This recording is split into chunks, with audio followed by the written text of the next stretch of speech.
Hello, hello, my name is Chloe, and that kind of rhymed. Um, and today we are doing another Q&A, all the things that you want to know about amenorrhea recovery, and just in general, getting out of quasi-recovery. So whether you are someone who is in quasi-recovery from an eating disorder, maybe you dealt with orthorexia or exercise addiction, or you have lost your period, if you're that type of person, you're in the right place. Now, all of these questions were submitted to me via my lovely Instagram following. I absolutely love Instagram, and I love being over there all the time, every day. New post, multiple stories, love it. You guys are so great, and anytime I ask, or put up that little sticker thing that's like, ask me a question, you guys ask so many questions. So as per usual, I was not able to go through all of them on Instagram because it was just too much. So me and you and I, we're just gonna chit chat here, and I'm gonna answer some questions. Actually, I haven't looked at these in a couple days, so I have no idea what the questions are yet. So, are you ready for it? Let's dive in. Okay.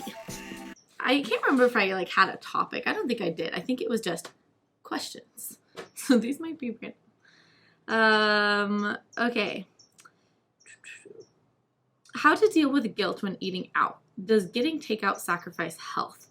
Whew, I like this. I would say, especially when you're someone who's coming from an eating disorder background, especially orthorexic background, I would say getting takeout enhances your health.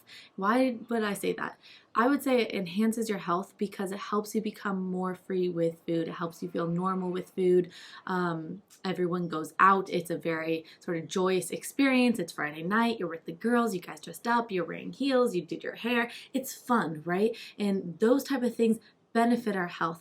So we have to remember that health is way more than nutrition. It's way more than food. Okay, so if you are sitting at home socially isolating because you didn't want to go out to the restaurant on Friday night with your friends, what's going to be more impactful? The potential canola oil you ate at the restaurant, or the loneliness and depression that you are experiencing because you socially isolate yourself because you're too afraid to eat with others. So you always have to take so many different things into account when you talk about health. I don't know, it's interesting. I hear what you're saying here, oh my gosh, restaurant food's so unhealthy. But coming from a healthy perspective, I'm like, why the heck is everyone so down on restaurant food? It's yummy, it's good, it tastes great, it's a great experience to eat out. I don't think, again, whatever it may be that you're fearing, the sugar or maybe corn syrup or canola oil or whatever it is, that's not going to impact your health just eating out a couple times. Even if you ate out, a couple times a month, that doesn't impact your health. What impacts your health is what you're doing, 70-80% of the time. Sure, that's going to impact your health, but going out every weekend, get some good food, yeah, it's not going to do anything. So how to deal with that guilt? I think guilt only shows up when we think we're doing something wrong. So again, it's rewiring this idea that eating out is bad and it's wrong, and instead opening up to the idea that eating out is something that's totally okay and acceptable and fine to do. Even though, yeah, sometimes diet culture, especially the really heavily sort of orthorexic side of diet culture, will tell you never eat out, bring your own food, eat before, all that. I'm no, BS. Literally just enjoy yourself. Forget about, don't overthink food. People overthink food, they overthink nutrition. You don't need to. Just overall, in life, eat a balance of every single type of food. Choose good quality when you can. When you can't, who cares? That's my take on it, and that took me years to get to that place, guys. Okay. Did your teeth become more stronger when you started to eat meat again? Yes. So right at sort of the end of my veganism, I noticed that my teeth were so sensitive. I'm talking about brushing my teeth hurt. The idea of kissing someone when I had that sensitive of teeth hurt my mind. I was no, this is gonna not be good. I literally felt like my teeth were going to fall out. They were that sensitive. And I actually have a friend in town. He's a little bit older. He's probably 40 years old. And he was vegan for quite some time. And I remember at the end of his vegan journey when I was still vegan and he was kind of you know, telling me his experience with everything. And he was just like, I just spent like thousands of dollars at the dentist because all my teeth were like rotting and falling out after years of being vegan. And he had started his journey of like eating meat again. And I remember being like, what? That's crazy. And then like a couple years later, having very sensitive teeth and being very worried about it. Yeah, I have very little, I would say, negative complications from being vegan anymore. I mean, I know that there's like chronic long-term things that's just like, I got hit hard from years of eating disorders and being vegan through a lot of those years too. But as far as like the symptoms that got me to get off of veganism, the intense bloating, the digestive issues, constipation, the irregular sleep, the binging that was going on at night, the always thinking about food, all of that type of stuff, like that all went away. Ooh, gosh, okay, sorry. Just messed that up here. Let's see.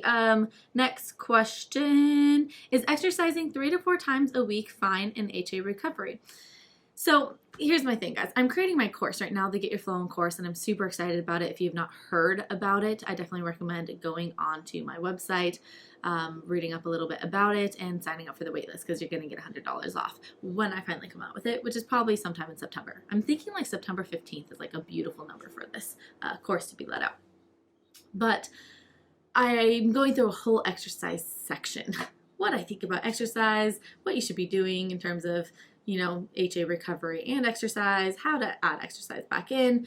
Here is my short, sweet, quick, and to the point answer. If you want a deeper answer, like I said, sign up for the course. Also go onto my Instagram because I have tons of posts about this. But here is what I would have to say. You gotta at least take a month off. Like for your mental and physical health, take a month completely off. Ask yourself, why am I still wanting to exercise? Am I still trying to control my weight? Am I trying to exercise or gain weight properly? Which is something that holds a lot of people back, and it's something I hear a lot of people say too. Like, oh, I want to gain weight the right way. I'm like, oh, because there's a right way to gain weight. Like you just need to gain weight, guys. And here's my thing. Sorry, there's like something in my eye. There you go. Yeah, you'll read in my Instagram post, I really am strict, especially with my clients, like we got to get you to the point where you can completely let go. And if you can't get to that point, that's just all the more reason why we need to continue working on your relationship to exercise and have you take it out, because you're being so resistant and inflexible with it. And we don't want to be inflexible with anything in our life. Okay, how to cope with depression and emotional breakdowns in recovery. Support. That can be professional support. It can be just family support, friend support. That is crucial in recovery. This is why I do coaching, because people need more support on this journey, and they need more support from people, I feel like, too, who have been through the journey, who really understand, who have empathy for what you're going through. I think that is really helpful as well.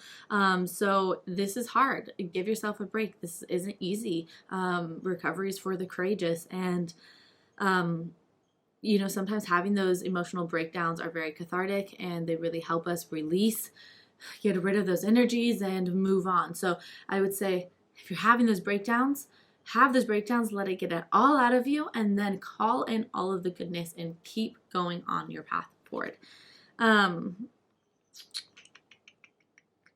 What are the costs to work with you?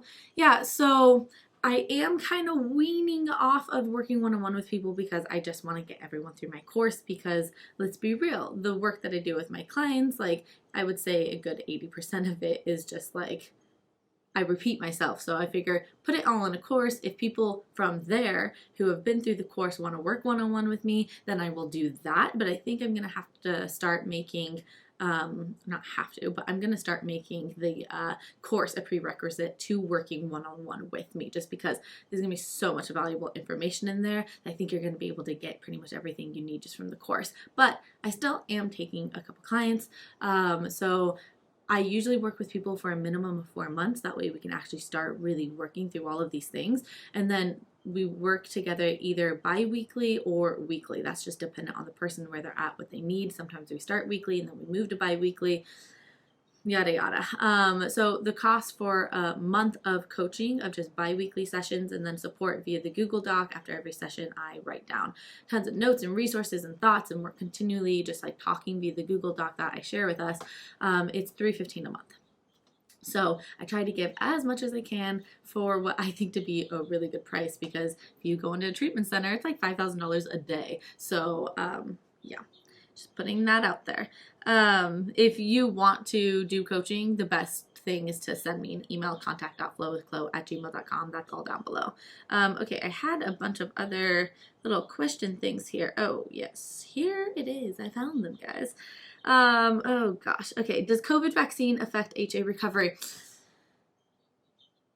While I studied public health and I studied epidemiology, guys, I am not an epidemiologist in this moment of my life. I am not qualified to be able to say anything in terms of the effects of the COVID-19 vaccine, but I have heard some people have kind of wonky cycles after, kind of heavier cycles, or they miss a couple cycles. So this is a very personal choice for you to make, you with your doctor, in terms of if you want to be vaccinated or not. I can't really say anything on that topic.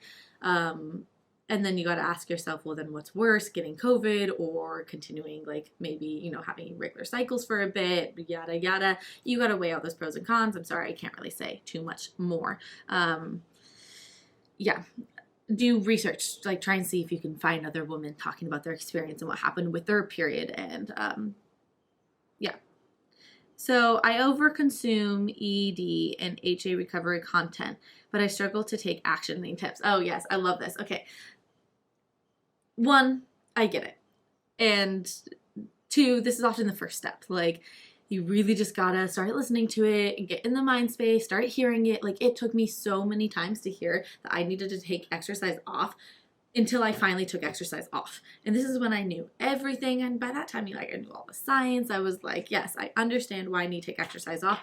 And it took me a long time to do it. So I'm glad I kept on listening to that content and really like ingraining that in my mind of like, this is something I actually need to do. So it doesn't always have to be a bad thing, but it is a bad thing when we never take, you know, any action to it. So, you know, I started taking little action, listened to a bunch of content. It's like, okay, after a lot of content, it was like, okay, I can start making this one step and then this one step and then this one step. And then eventually it led to multiple steps forward into my recovery journey. So here is, here's my kind of 2 cents on this. If this is you, I like really recommend reaching out to someone to work together with them. And again, that doesn't have to be me. Find someone you resonate with online who is doing coaching, or a therapist or a dietitian or whatever, whoever you think it is you need to work with. That's going to help you actually get the tools you need to take those steps forward. And that's going to keep you committed because you're going to meet with them every week or every 2 weeks, and they're going to keep you kind of moving forward. They kind of push you forward on this recovery journey. I look at my clients and I go, gosh, I mean, that took me 11 years to figure out by myself, and we just did all of that healing in like 3 months, right? So everything's very expedited when you're working with someone who knows how to guide you through the process and keep you committed, and actually, you know, taking those action steps that you need to do. Because yeah, we can be so smart and intelligent and know everything about eating disorders, but if we don't like actually change anything in our life, then we're still going to be struggling with an eating disorder and all the negative complications that comes from that. So you definitely want to start taking action. And maybe you tell yourself like, okay, I'm listening to this one video, I got to take out one thing from this video that I listened to that I'm going to do. And you cannot listen to more content until you do that one thing. You've started implementing for say like a week that action step. So maybe making it a little game like that for you. Anxiety attack happens due to eating out of my scheduled meals. Some tips to ground. Breath. I love breath work. I studied yoga. I taught yoga for many years. There's something that is just absolutely amazing about inhale and exhale. Honestly, and I'm not just saying this to like pitch my stuff, but like I'm creating my course for a reason, guys.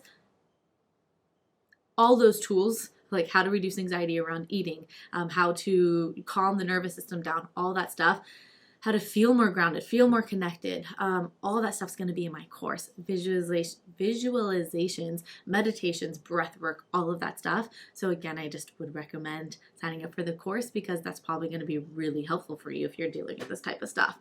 Like, I'm creating the course for a reason, to help you guys through this. So I'm trying to put as much information and as much practical tools and stuff that you would need to help you through this journey of restoring your body and finding food freedom and all of that.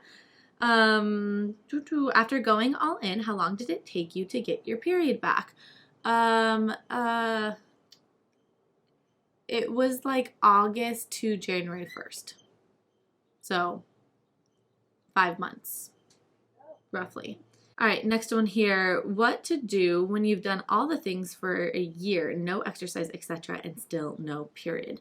While a year seems like a lot, sometimes it's just not enough for the body to heal. And it's also like how long, throughout that year, how many months were you actually like really doing recovery? I'm talking about really listening to extreme hunger, really making sure you were eating enough, getting enough sleep. What's your other stress levels like? Like, I have this one client, we've been working together for a while, and oh my gosh, her transformation with food and her ability to just have this freedom with it has been beautiful. She's gained all the healthy necessary weight that she needed to gain. She's at a good place. Mentally, physically, she feels strong.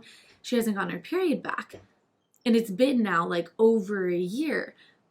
The main reason is, at least my suspicion here and what we have been sort of discovering throughout this journey, is that her job as a nurse, she works at the hospital at night, is really stressful. That it's putting her body in that stress state, and it's blocking her hypothalamus from feeling very safe and happy and switching back on to have a full-on period. So do you have relationship stress? Do you have work stress, money stress? All those things can actually block your period. Another thing too, and I know you guys don't like hearing this, but so many girls think that they're eating enough when in reality they're just not. And a lot of girls think that they can just go straight into like normal eating, like just eating quote unquote normal-ish portions. But I'm like, no, that doesn't work, honey. Like, you need to eat. Like, you should be eating double the amount of what, like, say your best friend is eating. You need to restore. So it's not enough just to eat enough for that day. You have to fully restore and replenish your body from the years, or however long it's been for you, months, years of restriction that has ensued. So yeah, also getting checked for like pituitary tumor, cyst, something like, anatomical that would be blocking you from getting a period back. Okay, I'm gonna have to get going because let's see if I can do one more. I have a client in like 5 minutes. No, I'm just gonna, I'm just gonna end it there. Oh, dang it. There's so much good ones here. How to eat more when your parents don't make much food for you. Just go in the kitchen and make more food. Learn how to cook. Are processed foods really needed to be eaten? Yeah, because that helps you with food freedom. That helps you have food flexibility. And those are like two of the things that are so important for recovery. So I would say, yes, eating processed foods is a part of that. Okay, dang it. These are good, but I'm going to have to do another one. Guys, I love you. Thank you for being here. If this was helpful, let me know down below. If you want me to expand on any of the questions that I went over, or if you have your own questions, write them down in the comments. I will put them in a like PDF and I will go through them and make another video. Okay, that's all I have for today. I'll see you guys later.